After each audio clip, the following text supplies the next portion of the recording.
it seems that the economy is responding to the sharpest increase in energy prices for a generation in a fairly resilient manner. There is a huge element that is going to affect the competitiveness of Latin America, also to supply the rest of the world in terms of food.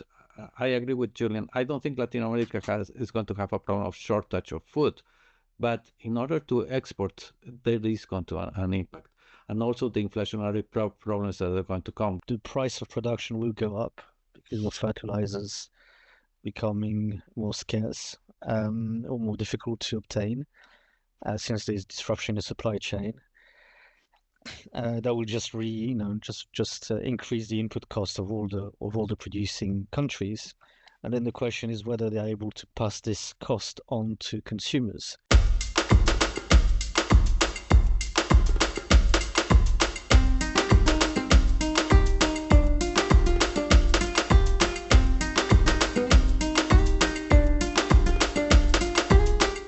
Hello, everyone. Welcome to another podcast of Sustainable LatAm. I'm here with Alberto, who, like me, is a journalist trying to understand what's going on, and with Julian, who's an economic analyst who's also trying to understand what's going on. And our big subject today is the response of the Latin American agroindustrial sector to the crisis posed by the conflict in the Middle East and the war in Iran. So what we'll be looking at is how does this change things for Latin America? Are there opportunities? Are there threats? What's the way forward? And having introduced that, I really wondered whether Alberto or Julian would like to start off saying how you see the issue. Hi, Andrew. Hi, Julian. First of all, thank you for telling me the Alberto, not just Alberto. So that's a good The thing. special Alberto. Special Alberto. But no, in a more serious thing, definitely the war on Iran is going to have, and it's having an impact on the agro industry, and especially in the export area in Latin America. But from what I read and by seeing all the reports coming from Bloomberg, El País, Financial Times, but as well organizations like the World Bank or the IMF, this impact is not a direct impact, it's an indirect impact. And it's clear to see, well, when you see certain graphics are around, and I can see here, the biggest impact has been obviously in what is called the insumes for the agro industry, fertilizers, crude oil, Brent crude oil, and natural gas, which is affecting mostly Europe rather than Latin America. The most impact is in fertilizers for the agro industry, and also Brent and crude oil, because those are insumes for the productions of soybean production, corn production, and all other agribusiness, where Brazil and Argentina are big powers, big gamers, big players in this game. But if we look at Brazil, the closure of the Hormuz Strait has a direct impact in fertilizers, and Brazil imports around 43% of its imports of fertilizers coming through the Hormuz Strait. So that's an impact in that.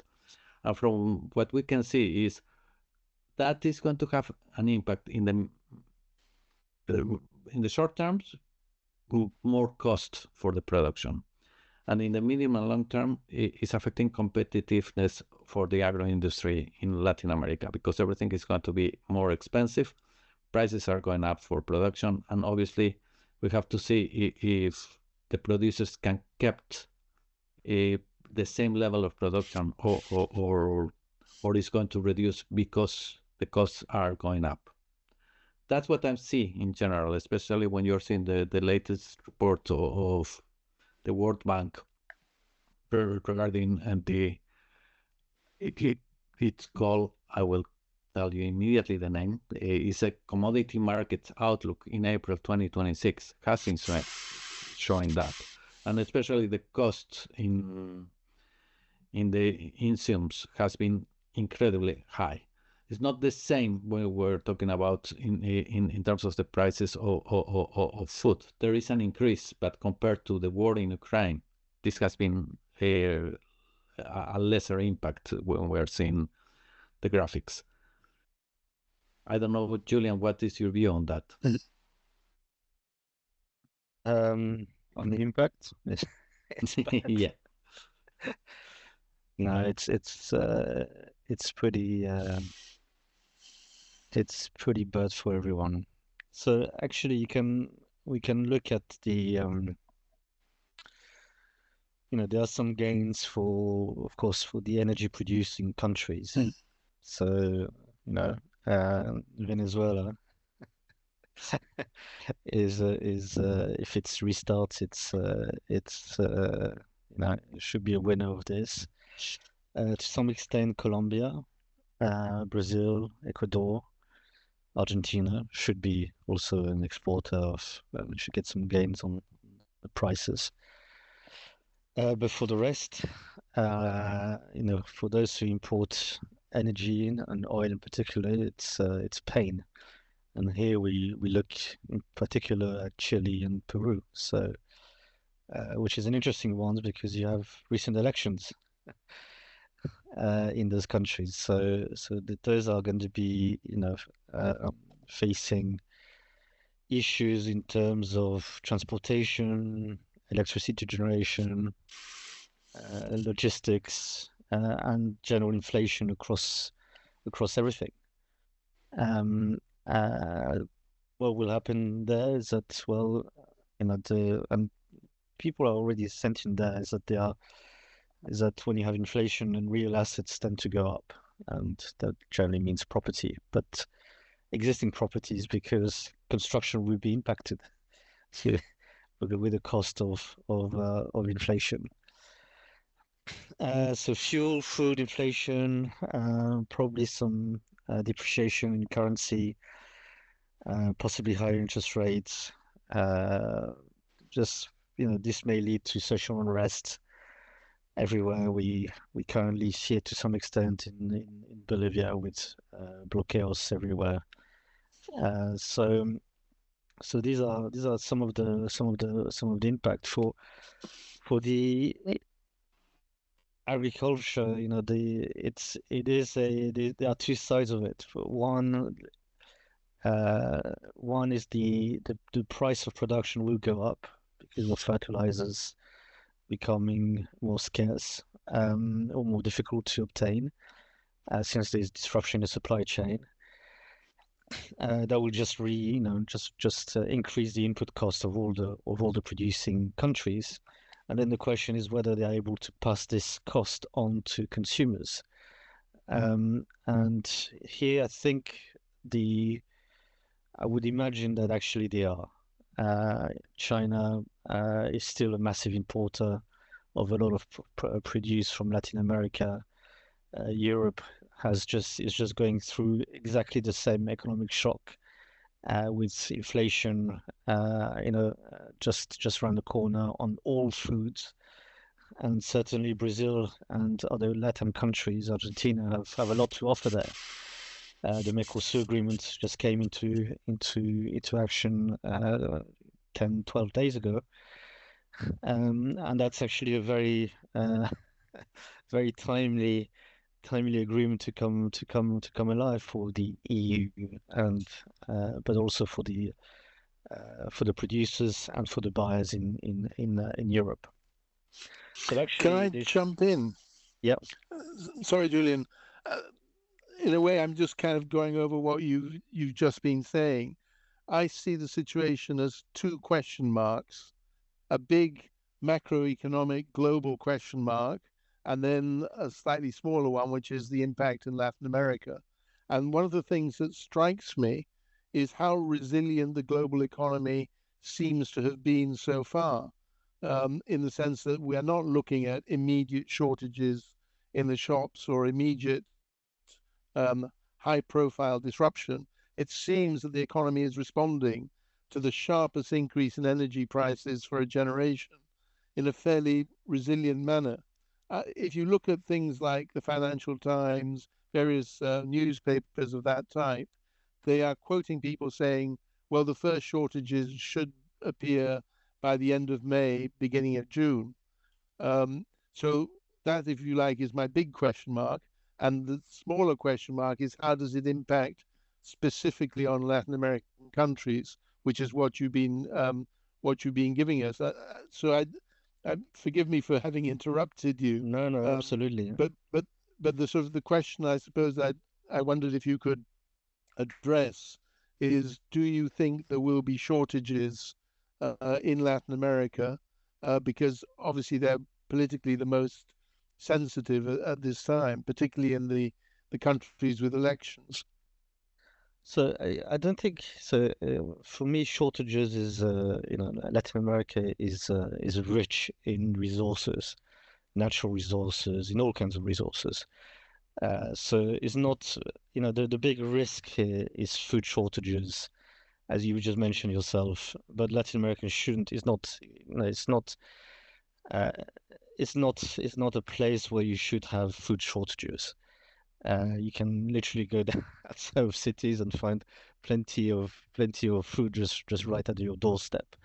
And the people are resilient enough, and they can just very quickly change and reorganize themselves. Resilience. I was at an event with lots of Latin American people recently, and everyone joked about how resilient everyone is to operate in those countries. And it's true, you just need to reorganize yourself and refunction. So food is not so much of an issue.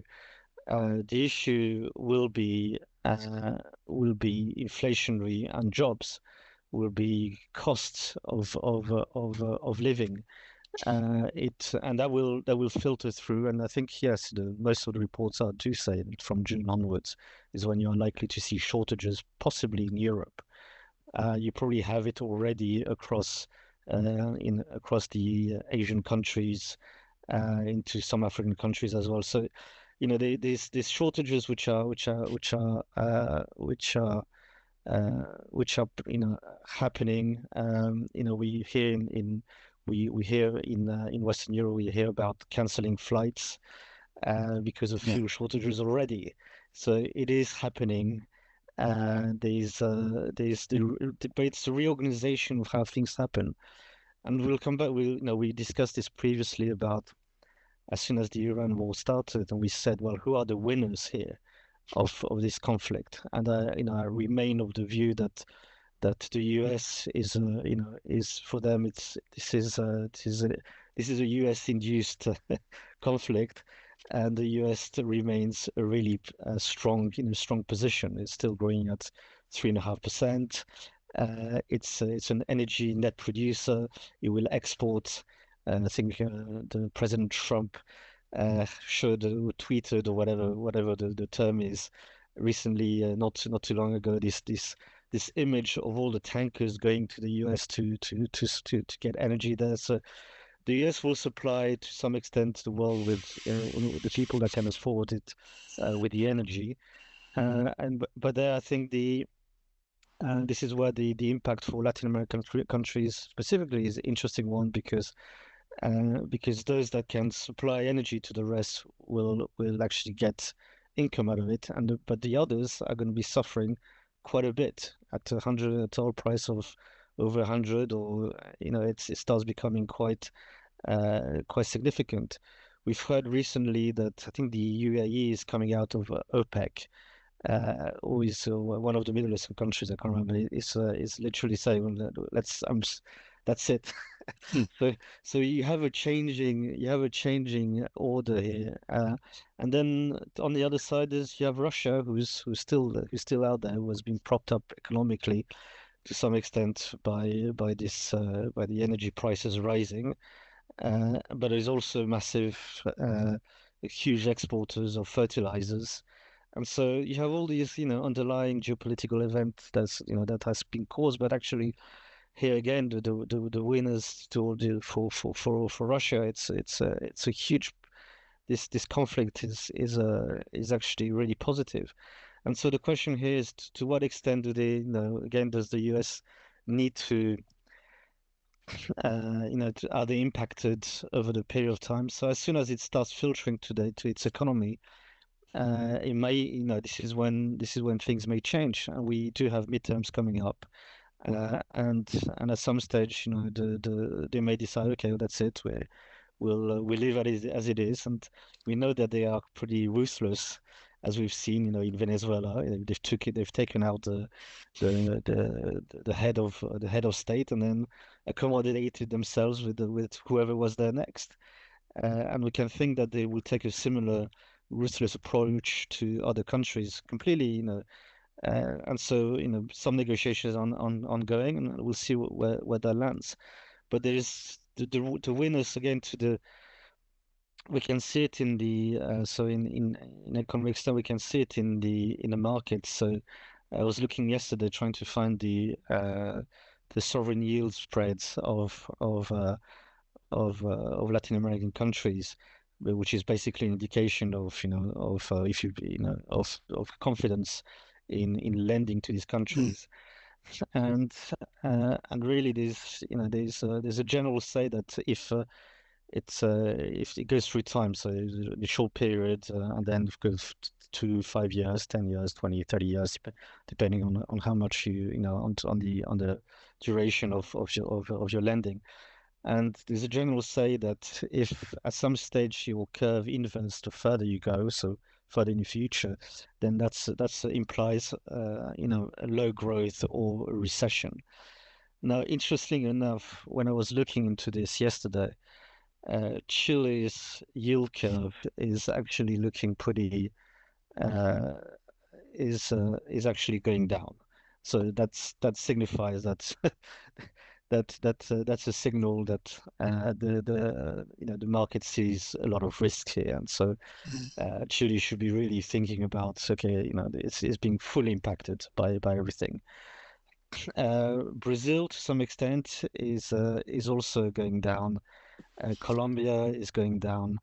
Mexico is more or less flat, and Peru has started to alter. So you can see a movement of actually the yield started to invert for all of these countries to some extent, and for me that's really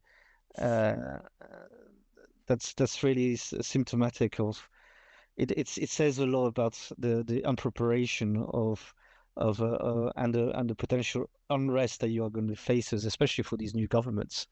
That people are going to go, well, we voted for you, and now we have no food, nothing. So to some extent, I guess, thankfully, they have some years to go through, but I say, well, they can be given the benefit of the doubt, or they would say that it's actually because of the previous government that we are in such a situation.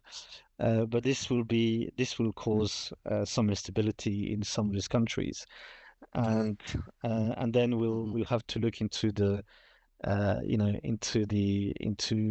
to what extent is an external help can happen. To what extent is it beneficiary for the US to dominate the subcontinent?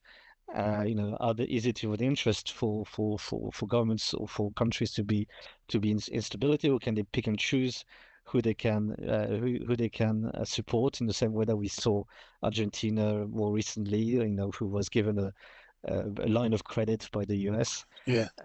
So I think we're going to see more of these factors right now. So I think there are many things. There's a micro impact. There's an impact to the population. There's an impact to the countries in itself. But we always have to think right at the top. And I go back to the initial discussion that we always have about is it a complete folly to go into a war that no one understands and you don't know when you get out or whatever, or is it actually something that has been planned all the way, and so that by people, it's not just a president, by people around him, and the entire part of the administration apparatus to reset the dial, which is actually one of his, right at the beginning was one of his objectives of for government.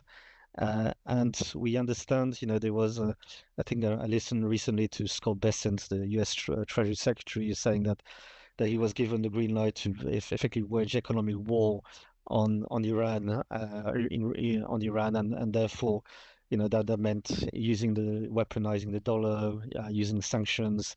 I think he mentioned that a bank went bankrupt. Then you had the pushback by China more recently, who announced that they would sanction any companies in China that abided by the sanction given by the US, more or less, which basically puts a lot of people in conflict, especially if you are not a US or Chinese company. If you are a European company, you need to abide now by three rules. One, who do you fear most? The US sanction, the Chinese sanction, retaliation, or the European laws. So of course you're going to be binded by the EU laws because that's what you are. But to a massive extent, you got to be careful about the potential penalties that arises from going against the US sanctions. But at the same time, by doing this, you may be committing a problem with China, who may sanction you. Now they've explicitly said that they may do so. It's mostly for their companies, but it's a message for all the others. We are now they are started to exert uh, power from the outside, and that has implication, of course, for Latin American Yeah. countries who trade a lot with Chinese, and at the same time trade to some extent with the US, and are under from what we see, the general movement of the US, trying to ascertain its power across Latin American countries. And in In some fact, ways, oh, sorry, Alberto, go ahead. sorry, Andrew. Yeah, no, it's really interesting all what we're seeing because yes, I agree. There is a full line of implications on all of this, and the situation is bad for Latin America. If you're in the middle of this competition between China and the US and all what is going on, and the war in Iran also has direct, as I said, some indirect effects on what is the competitiveness of the agro industry in Latin America. You were saying right, Julian, and I totally agree. Oil producers, net oil producers like Brazil and Argentina can be happy about the oil, but their agribusiness is huge. It's very big as well, and it's being impacted. So it's like a double impact.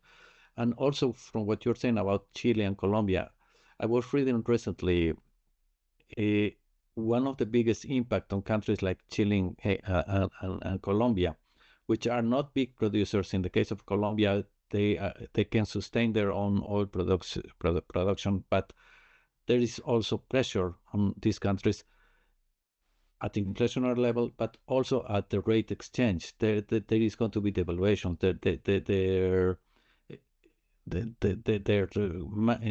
Their notes are losing value, and that's an impact as well inside the population. So we can see a lot of disrupting elements going around that. I just want to read something that comes from AgroLatam, which is an publication that focuses on agroindustry in Latin America, and says that one of the impacts that can be seen at this moment of the war in Iran is first, diesel price hikes driving up agricultural operating costs, one effect. Surging international freight rates due to disruption in Hormuz and the Red Sea. So, second effect. Logistical delays affecting grains, oilseeds, and fertilizers, which we already talked, is another effect. Fuel shortage in productive areas, which is coming as well, and increased packaging costs due to rising petrochemical naphtha prices. So there is a huge element that is going to affect the competitiveness of Latin America, also to supply the rest of the world in terms of food. I agree with Julian. I don't think Latin America is going to have a problem of shortage of food, but in order to export, there is going to an impact. and also the inflationary problems that are going to come. We recently were talking, if you remember, Andrew, how Argentina was surprised with high inflation that is impacting the government of Milei. In a way, it's not good news for Argentina, and this is happening also in Chile. Yeah. We are seeing in Bolivia there are massive protests. There are a lot of political reasons behind there, but it has to do also with the impact of the war in Iran and the energy crisis that is impacting in Bolivia as well. It's a small country, so we can see a huge domino effect on that. I'd like to jump in with two things. Yeah. One is just to pick up on what Julian was saying, that world trade and geopolitics has become increasingly complicated, and how do you reconcile, the interests of different superpowers, your own laws, and it just strikes me that on that subject, that this is a central issue for the next decade probably, which is, in my mind, any rational Latin American government would want to get the best deal it can out of the United States and the best deal it can out of China, and in some ways walk a sort of tightrope between those two things in pursuit of the national interest. So I think we may be seeing this spread from very specific areas, automobiles, very specific industrial sectors, and go much more widely.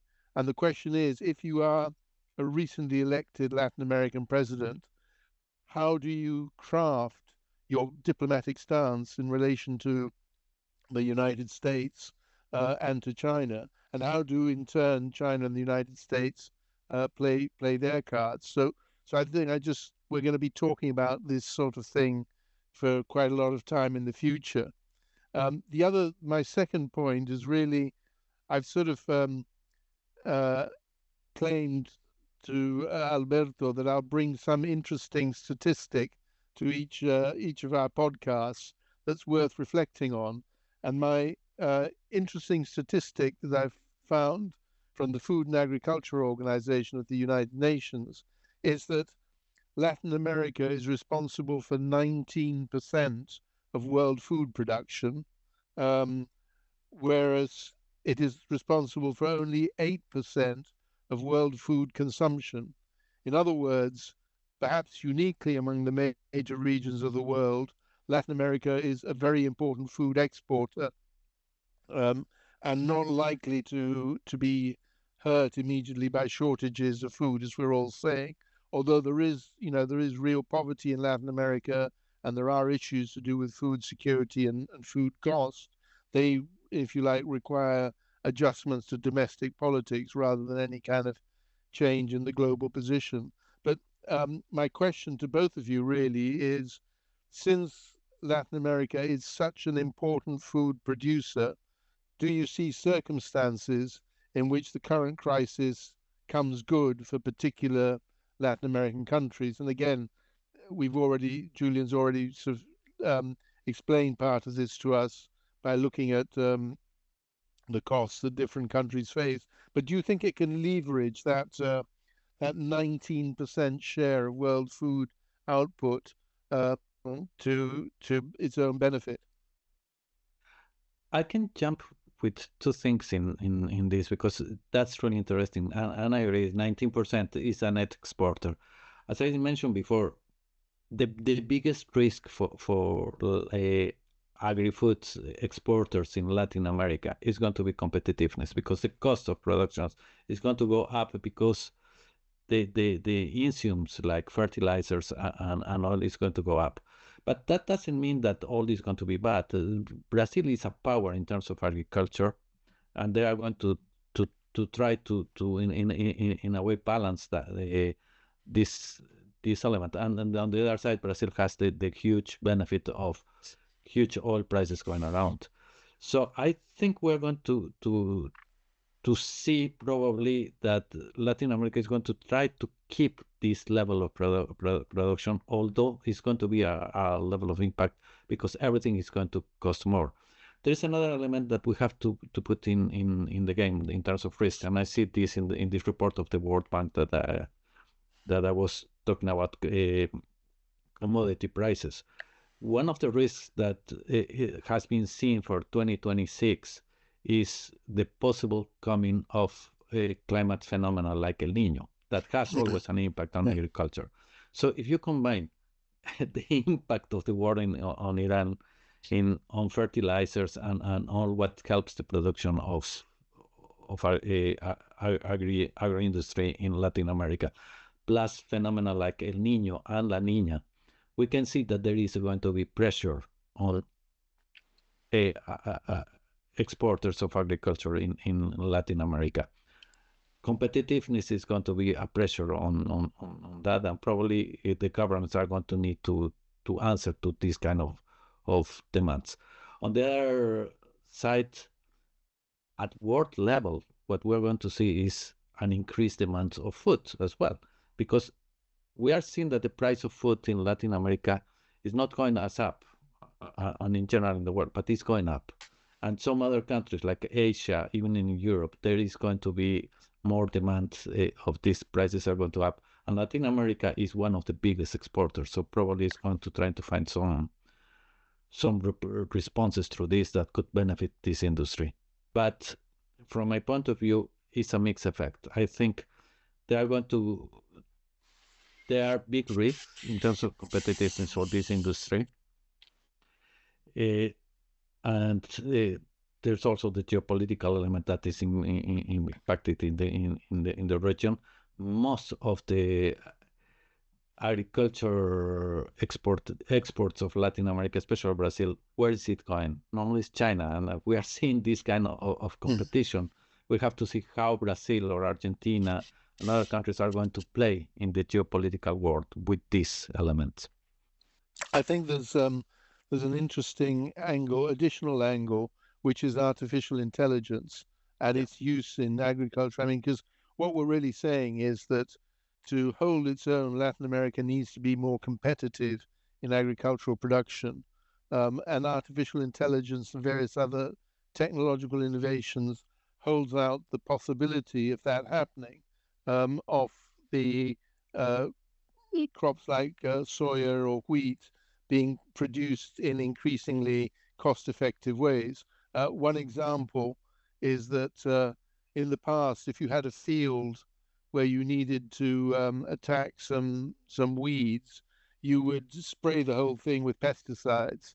Nowadays, you can send out drones who will tell you that the entire field, a lot of the field is clear of weeds. It's only in the northeast corner that there's a problem. So technology can allow you to address that problem more directly, reduce the use of harmful pesticides, and simultaneously increase yields. So that's potentially an opportunity for Latin America to help it get its way through the current crisis.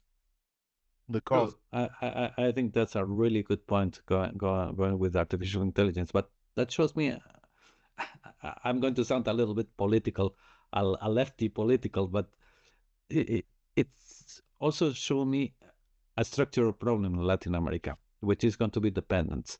Unfortunately, Latin America can use artificial intelligence, but it's not producing anything on it. It's just a consumer of AI, basically. And that is going to go, depends who is the big winner in that is probably the US and the companies who are going to be behind on this.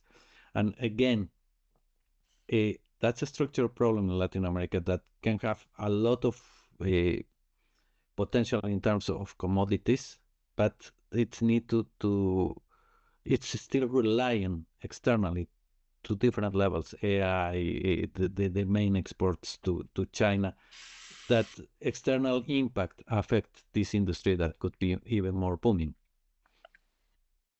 The cost. I think,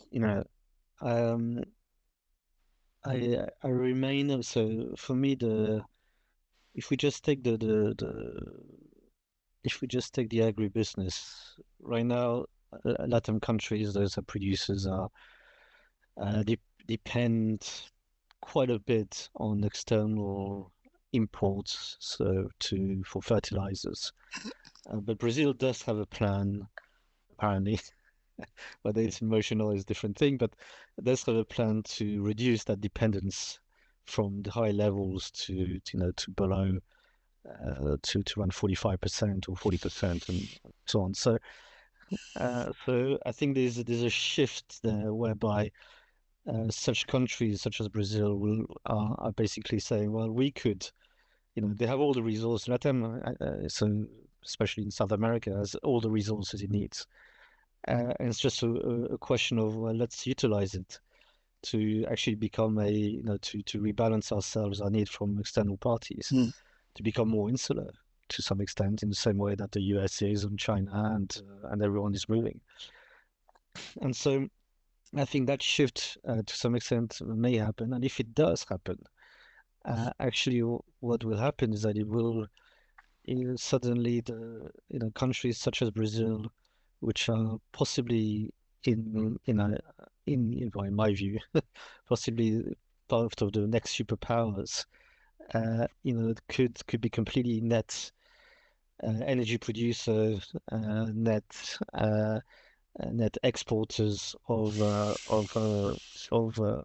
goods and of all kinds of really necessary things, which has always been to some extent what they could do.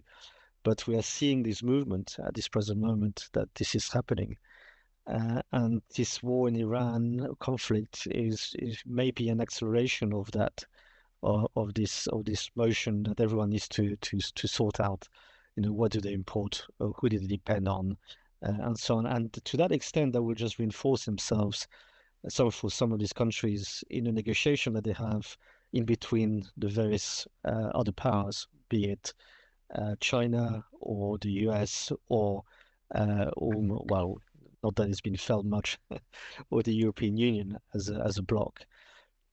And so therefore that could be there's a path for this to still be for LatAm to be a net beneficiary of all of this. To some extent, that will depend a lot on the US and its plans of domination.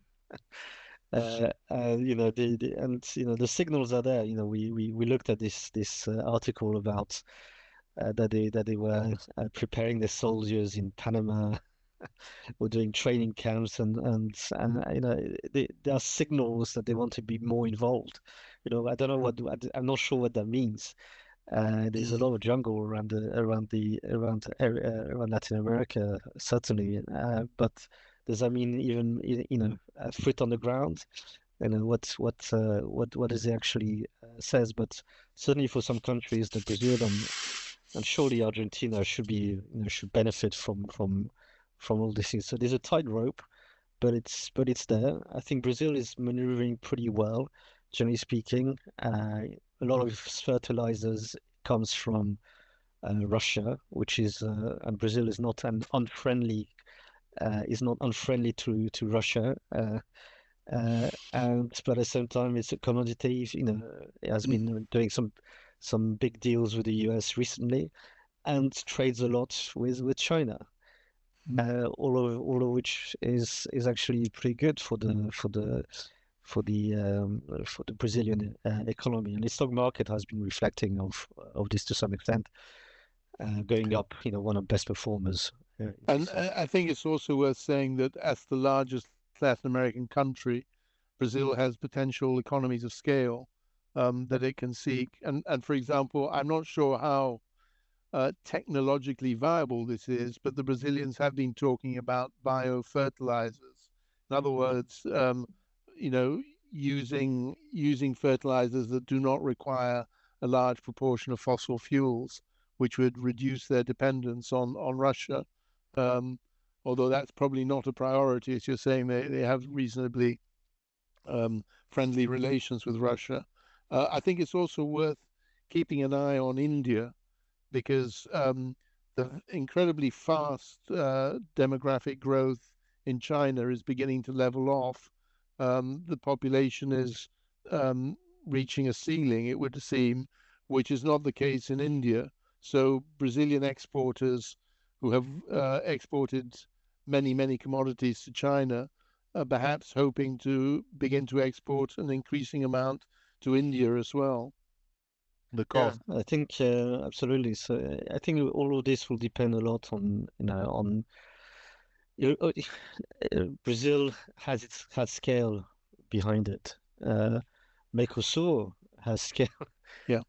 has scale behind it, and if they manage to actually get their act together as a bloc, that becomes a really important bloc. Um, and and so it depends to some extent who needs what. And there, this is the beauty of the things is that the other parties need different things. So we understand that the US is needs a lot of energy. Its main focus is on AI dominance, and AI dominance needs to be fed immensely. It needs to be independent from China for rare earth minerals, and there are plenty around in the southern hemisphere, and that's good for Brazil. On the other side, for China, it still needs to feed itself. It's got 1.3, 1.4 billion, uh, and uh, and it needs to feed the entire economy to some extent, and and and Brazil has the capacity to feed a lot of things there. From the pigs, which is one of the major consumption in China, to the population, to everything. So there's massive opportunities there. Mercosur opens up to some extent the EU agreement opens up the EU market, which in terms of stress and to independentize itself from, I don't know if that's a word actually, to itself We'll from, let you get away with it. yeah, from Russia and the current conflict that they may have with Russia. They need to have this alliance with Brazil and the Mercosur, so that it can get what it needs, especially if there's more conflicts in the Middle East, which may happen, may flare up, and whatever is happening there is unlikely to be short term. The impact will be for longer term, from what we can see. So there's huge opportunities for the countries to come out on top and do very well, and so to some extent that's a positive. I'm going back to even for commodities. China used to be a massive commodity for because of its construction. They stopped everything. It's no longer, or hasn't been for some. The government has introduced massive huge policies to tackle this issue of over construction. It has done so. The prices have gone down 30-40%. Something which would create revolutions in other countries, and that's no longer to some extent the primary source of consumers. But you need copper for instance, for pipelines, for wires. If we think that we're moving towards electric grids all over the place, and electricity and electric cars and data centers, energy, and all these things, you need a huge A amount of lot of coppers copper, yeah. to do all this. So in an AI supply chain world, the Latin American countries are very well placed as well. And then, in addition to the efficiency, I just remember that several years ago, Alberto and I did this study to evaluate deforestation in numerical terms versus where the whether there was a value add versus the agriculture. When you deforested some land, you decide to grow some soya, or put some cows in.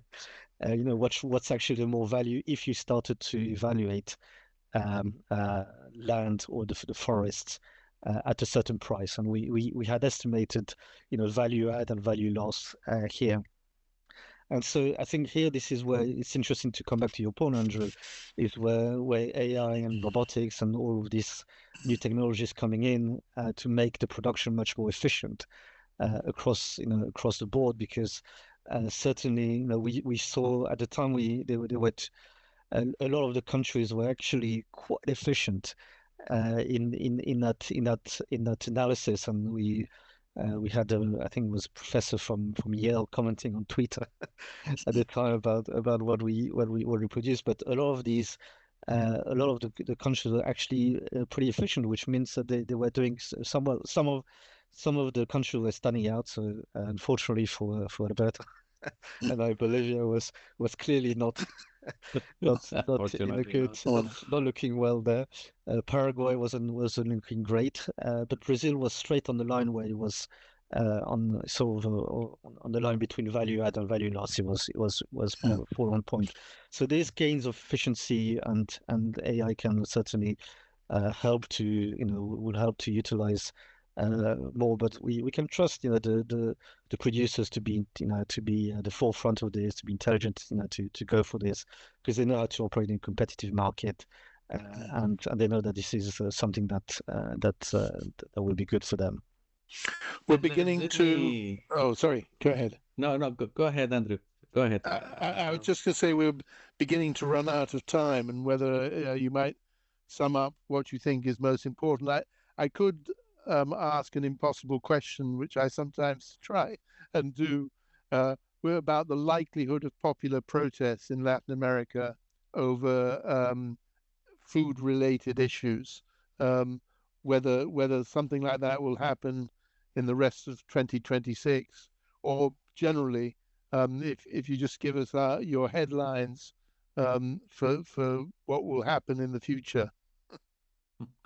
I will jump in and I will go. That's what I wanted to say before. I will play something that you always say, Andrew. Let's try to be a little bit pessimists in this element, but I have a mixed feeling in this element, and that's my personal view. There are opportunities. You already says AI probably they are going to go improvements in the way that we're producing. There are a lot of opportunities around, but the risks are there. Julian just says when we're talking about sovereign yields, we can expect recession, the pressures around that. I don't think in that the three of us agree. I don't think it's going to be protests because of shortage of food. I think there are going to be protests because the cost of life are going to get up.